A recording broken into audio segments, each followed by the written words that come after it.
It is an honor to be with you here today. And I'm giving the keynote on networking for introverts. Before we talk about networking, I wanted to share a little bit about myself. So my name is Elhannah Adekeye. I do a few different things. In my professional life, I work in technology, as mentioned by Angie. I'm the Global Cybersecurity GRC Manager for Deloitte. And I help our organization manage its risk. But beyond my corporate career, I've always had a passion for learning, teaching, and writing. Hence, I'm also a PhD researcher focusing on artificial intelligence and its impact on our world. I've also written a few books, the first being The Silent Networker, The Reason We're Here Today. And this book talks about how introverts like me can build meaningful personal and professional relationships without pretending to be someone that we're not. I've also written the AI Decoded series of books that break down AI in a simple way for anyone to understand. Now, with these achievements and with my years in industry, if you told me years ago that I would be standing or sitting here giving you a small talk, I would have probably laughed. I've always been an introvert, and I'm someone that prefers deep conversation over small talk. I enjoy observing rather than speaking. And quite frankly, I find large social gatherings exhausting. And for a long time, I thought that meant networking just wasn't for me. I believe networking was only for outgoing, social, extroverted people who could walk into a room, strike a conversation with anyone and leave with 10, 20, 30 connections. So I avoided it. I stuck to my comfort zone, hoping that my work alone would speak for itself. But as I advanced in my career, and I'm sure this may be the case with many of you, I started to notice something. The people that were growing the fastest weren't necessarily the ones that were the smartest or the most skilled. They were the ones who had strong professional relationships. Then I realized that networking wasn't just a nice to have, it was essential. But I also knew that I couldn't force myself to be someone that I just wasn't. And that's when I started studying networking in a different way. Instead of trying to be extroverted, I focused on how I can network as an introvert and leverage those natural strengths I had instead of fighting against them. And this changed everything for me. And today I want to share with you what I have learned, because if you've ever felt like networking is uncomfortable, forced, or it's just not for you, I want you to know that there is another way. So we're going to talk about how to set clear networking intentions. So you're not just meeting people aimlessly. We're going to look at how to introduce yourself with confidence without feeling like you're bragging, how to hold meaningful conversations, even if for most of us, small talk may not be your thing. We're also going to look at how to follow up and maintain relationships in a natural and authentic way. And lastly, we're going to look at how to balance networking and well-being so that it energizes you instead of draining you. And as mentioned, this will be taken from my book, The Silent Networker, which you can also purchase on Amazon Kindle and Lulu Books. Before we go further, I wanted to go through some misconceptions about networking. Many introverts believe that networking requires you to be highly social, very extroverted. But that's not the case. Networking isn't just about collecting contacts. It's about smart networking, not just about quantity, but the quality as well. And introverts can still shine with this. Okay, let me just skip to the next part.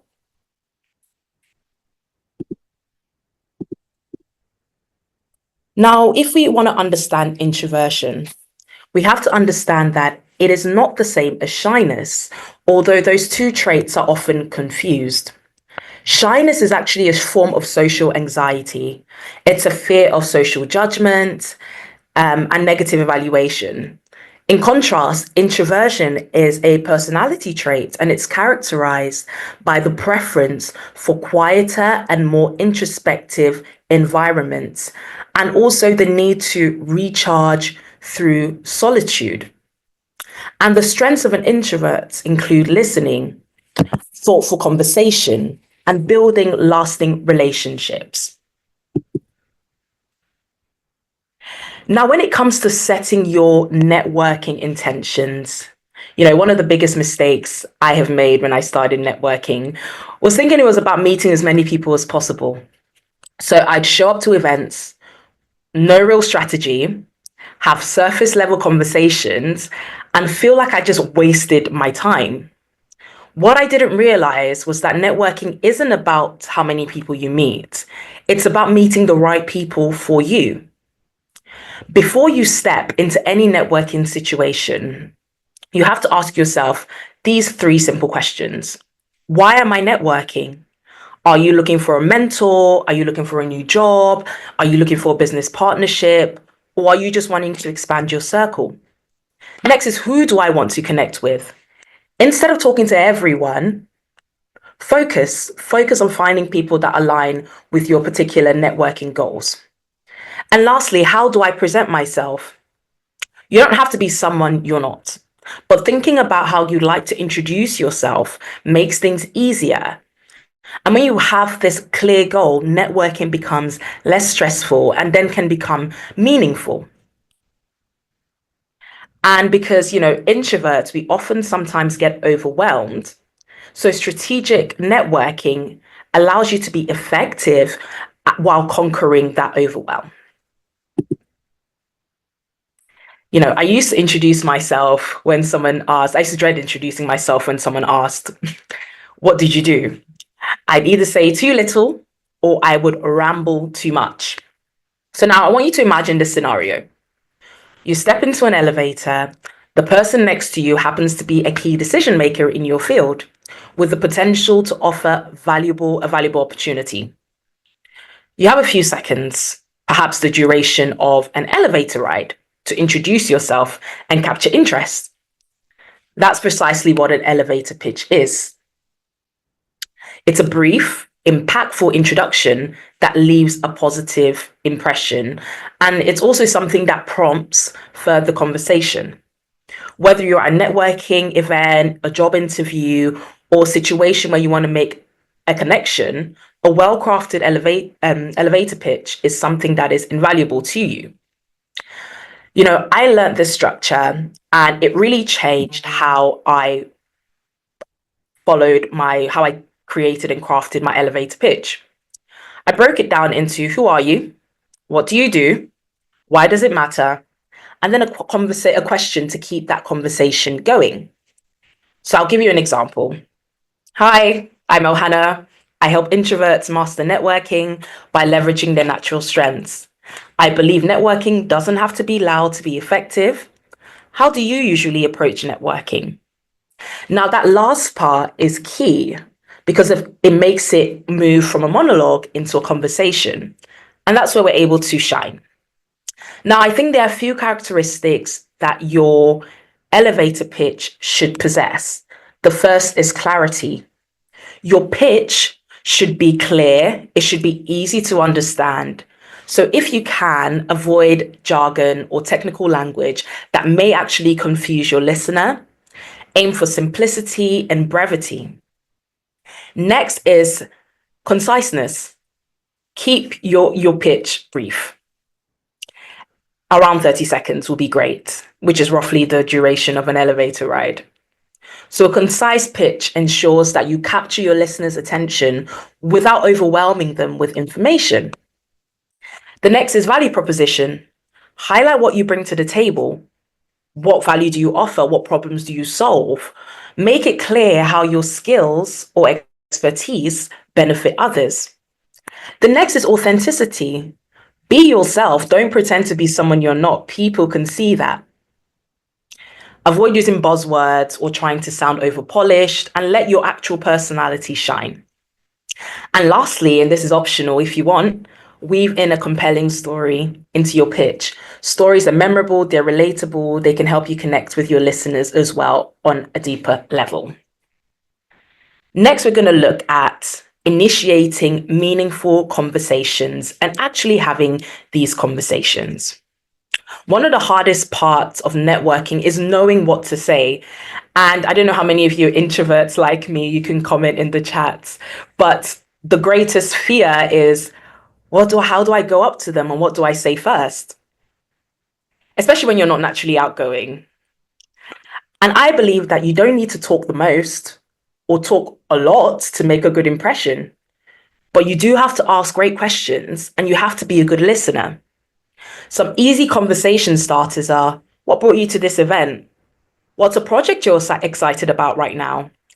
How did you get started in your field? I've realized, and I'm sure you may have as well, that people love to talk about themselves. And when you show genuine curiosity, you stand out. Not because you talk a lot, but because you make people feel heard. Now, a few ways to counteract the nervous feeling to go up to someone and start a conversation is firstly to shift your focus. One of the most powerful ways to deal with nerves before starting a conversation is to shift your focus. It's really easy to get caught up in your own anxiety. What do I say? What if they don't like me? But if you stop and shift your focus and think about the other person, what can you bring to the conversation that might be interesting to them? What can you offer?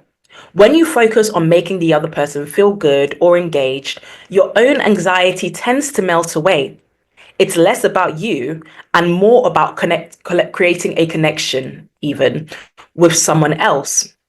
And it allows the conversation to flow smoothly. Next is be prepared. It can be awkward at first, especially in a big crowd of people or an event where you don't really know anyone. So before you go, prepare, have a few conversation starters in mind. Don't wait till you get to the event to then think of it.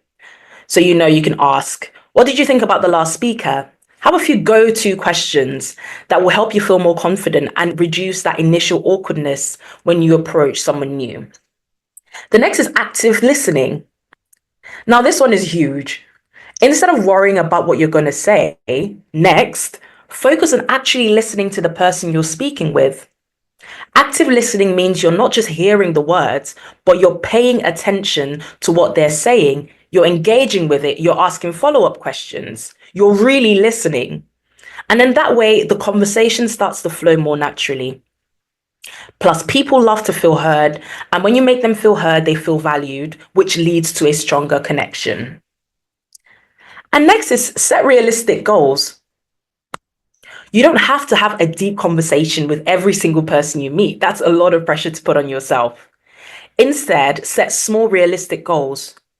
You may just aim to have maybe a few meaningful conversations. You're not trying to meet everyone or form an instant connection with everyone. The goal is to engage and build rapport. So take that pressure off yourself. Start small, and every conversation is a win. Now, strategies for now initiating this conversation. The first maybe is a compliment approach. Sometimes the simplest way to start a conversation is a genuine compliment. And mean it. Don't tell them do you think the shoes are nice if they're not. So speak to them, give them a compliment or shared interest. Start the conversation by engaging in a shared interest. It's natural and it works each time. For example, in a conference like this, many discussions are made. People are commenting in the chat. You may see that people may have shared interest with you. Use that as a way to engage in conversation. And the next is the simplest form is just to introduce yourself. Hi, my name is, and share something brief about yourself. As introverts, I also think we're great listeners, and this is a strength that we can maintain. Now, how do you master the art of conversation?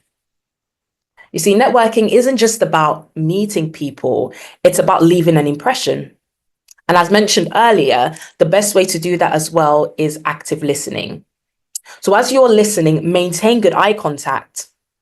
Repeat key points to show you're engaged and ask follow-up questions. Once you've started the conversation, A great technique that you can use is called reflective listening. So this is where you paraphrase what someone has said to show you're engaged. So for example, you could say, so what I'm hearing is that you transitioned from marketing to tech. What inspired that change? That not only keeps the conversation flowing, but it makes you more memorable. I think the best conversations are balanced. You don't need to dominate the discussion, but you shouldn't also just nod along without contributing. Now, this is one of my greatest fears, and I know for some of the introverts that may be on this call, it may be yours too. I may be good in smaller groups, but sometimes navigating big networking events becomes very overwhelming. But I don't believe that they have to be. Now, how do you deal with this navigation? Number one is set small goals. Think about how many people you want to meet instead of trying to work the whole room. Maybe you want to meet 3 to 5 people. Let that be your goal. Take breaks when you need it. It's allowed. Step outside or find a quiet corner to catch your breath and gather your thoughts. Also, leverage one-on-one conversations instead of trying to be part of a big group if you do not feel ready for it.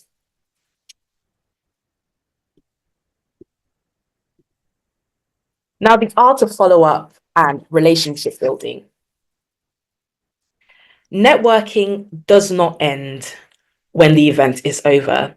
It doesn't bear much fruit if it ends when the event is over. So you have to follow up so those connections turn into relationships.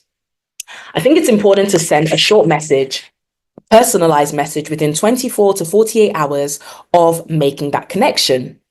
Reference a key point from your conversation. If it was a shared interest, if it was around the speaker, if it was around a job opportunity, reference the key point from your conversation. And keep in touch naturally. Don't overdo it. Don't think too much of it. But check-ins now and then are valuable. And that way, those conversations can actually turn into relationships. Now, how do you balance networking and well-being? We all know networking can be incredibly rewarding. And for some reason, that's also why we are here. Most of us are here today. But we know it can be downright exhausting, especially if you're an introvert. So it's important that you know your limits and you actively take care of yourself while still making those connections. I like to imagine networking as a marathon rather than a sprint. You need to pace yourself. You need to take breaks. You need to recharge along the way to avoid burnout. I start by recognizing my energy levels. If you're someone that feels drained after spending a few hours in a crowded room, that is perfectly okay.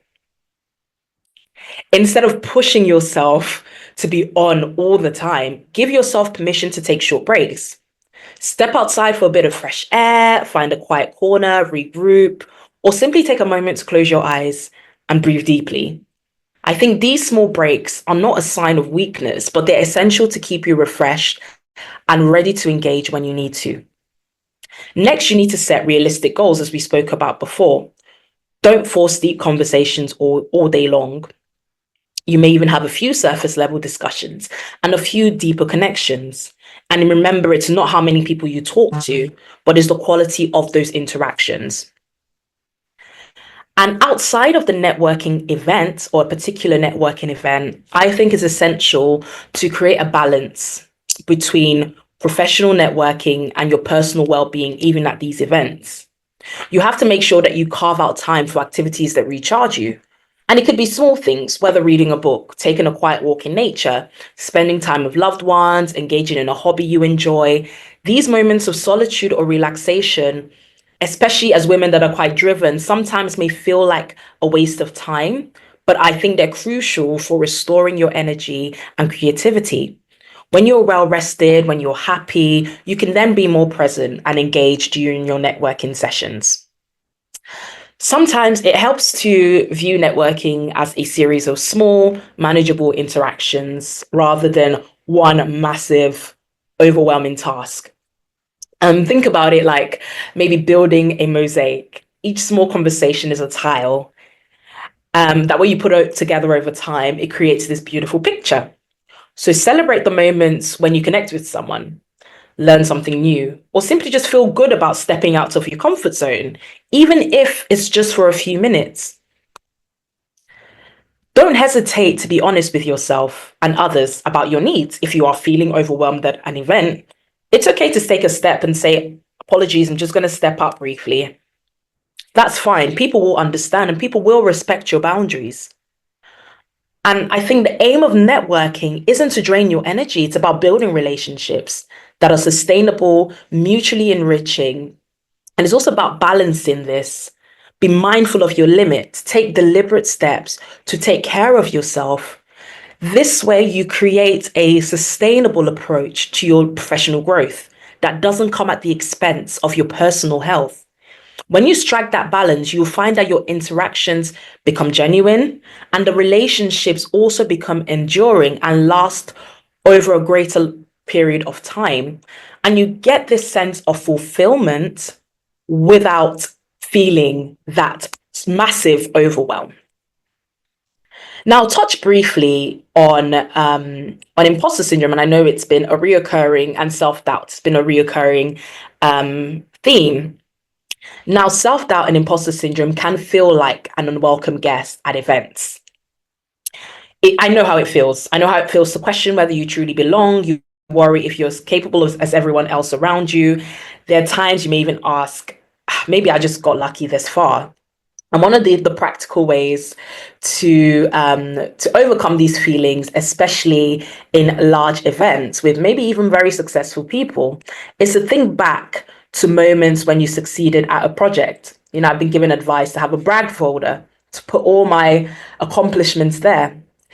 And then also visualize the success and carry it with you when you walk into a room. Even picturing yourself walking in, having dialogue, being confident, it helps. Your brain will listen to what you tell it to.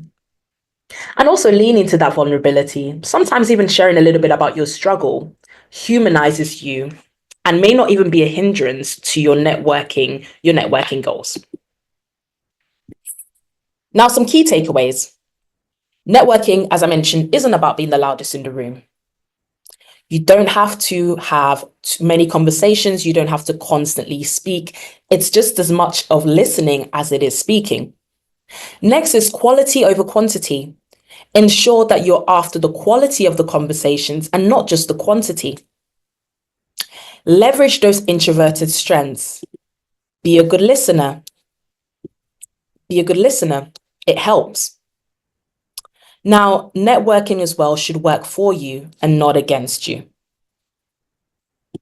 So don't let networking affect your personal well-being. It is something that should work for you. So enjoy the conversations, enjoy the process, have genuine interest in people. It will move away from those nerves. It's been great speaking to all of you, and I hope this may have made you even a little bit excited to network and giving you a few practical skills that you can use in your networking journey. Now, I'll be happy to connect with all of you on LinkedIn. Here is the QR code here. And happy to have these conversations outside of this. Also, The Silent Networker is available. The ebook is available for purchase on Lulu Books and Amazon Kindle as well. So please feel free to scan the QR code. I have left a few minutes, so if anybody has any questions, I'm happy to answer. I think I have a few minutes left, Angie. I'll be happy to answer any questions.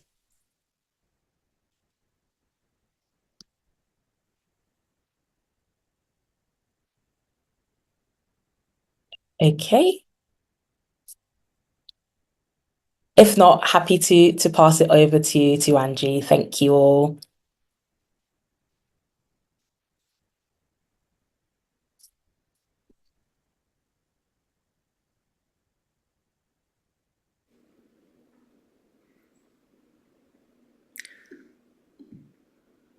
So I guess I'll ask questions. Yes. What is a time that you have fake it till you make it? that has worked for you, is, aside from this? I get you. I think I've sort of had to sometimes just bite the bullet. Maybe even this is fake it till you make it. I think that the confidence building and sort of going outside your comfort zone is something that's a journey that you may not arrive at it perfectly. Each event, you may have to fake it till you make it in the beginning, in order to build that confidence.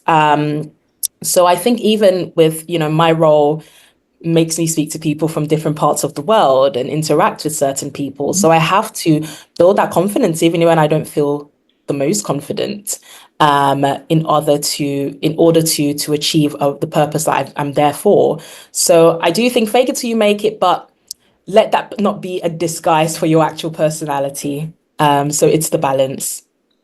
Thank you. And what is the best career or tech related advice you ever gotten? The best career advice, Mm-hmm. um, don't be afraid to fail, but fail quickly. So try. If you fail, get back up. So fail, but fail forward and fail quickly. Fail That's probably the fast. Yeah. advice. Cool. I think there's a question. I don't know if I have much time. May I ask How a do you quick approach question? networking on LinkedIn? I find it hard to send a cold message. I think you can still use the same techniques as mentioned, even on LinkedIn. If maybe there's someone you admire or there's someone you want to connect with, perhaps on a shared interest, reach out to them and say, hi, I think your name is Kate. Hi, I'm Kate, and this is what I do. I have noticed your profile. I would love to connect because it looks like we have this in common, or we share this interest, or I'm looking to go into this field, and I don't know if you have 5 minutes to connect and talk. So it's not just connecting and saying hello, but it's having a purpose to that message. I think it helps. Okay, and someone has said, what do you do when you're in a conversation that you connect with and someone interrupts? Okay, so if they're interrupting, maybe the conversation is shifting, you can always as well connect with them, ask for contact details, whether that's a LinkedIn, and ask them, would it be possible for us to continue this conversation at a later stage? Because I find it very interesting and it's something I would like to explore further. I think that's a great way in case you're not able to have that conversation in real time with the person. That would be great. While not feeling confident, do you see a gray line with the imposter syndrome gliding in, forcing yourself to be confident? I'm guessing that means you're referring to having imposter syndrome and sort of forcing yourself to be confident. So I think with imposter syndrome is normally not the truth. So I tell the people I mentor, I tell them that when you feel that imposter syndrome, look at your brags folder, look at your accomplishments and why you're there, and then consider and say, am I having an emotional reaction or am I having a logical reaction? Which I think is quite important. And that normally will take you out of that imposter syndrome, because most of the time you are there because you're meant to be there. That's why you're there. So sometimes if you evaluate that in a bit more of a logical way, it helps a lot. Yes, I think someone else is trying to ask a question. I think you may just have to put it in the chat if you are Actually, trying to. I think I was unmuted. Can I jump in for a very quick question? Oh, yes, of course. Yeah. So you mentioned earlier that we need to be more intentional with networking with a purpose in mind. My struggle with it is that if I do have that intention, I feel very anxious. And also when I strike up a very good conversation with someone about the conference, about the common interest, about the industry, when do I shift the conversation to be the purpose I have in mind, such as finding opportunities in the field that I want to pivot to, or connecting me with someone that in her specific field that I want to move to, and things like that? Thank you. Well, firstly, the anxiety is absolutely normal, and that's first. So you can use that anxious energy to push you. I think once you've spoken to initially break the ice, so you've told them, where you've met them from and, the shared common interest, I would normally just go straight to it and be like, hi, this is the direction I'm going to, and ask them if they'll be willing to either reconnect you, or if they're willing to have a conversation with you, maybe you'd find it easier to speak to them as opposed to just sending a message asking for a particular favor or reference or something, but getting to know them as well and finding ways that you can also, that the relationship is also mutually beneficial is another great way. But I think as well, you can go to the point, as far as you're also leveraging the shared interests, and you've approached them in a polite way. I don't think that's a problem. I would be happy to sort of refer people that I meet from certain networking events. So you can also just go to the point. It's not normally an issue. Thank you so much. No worries.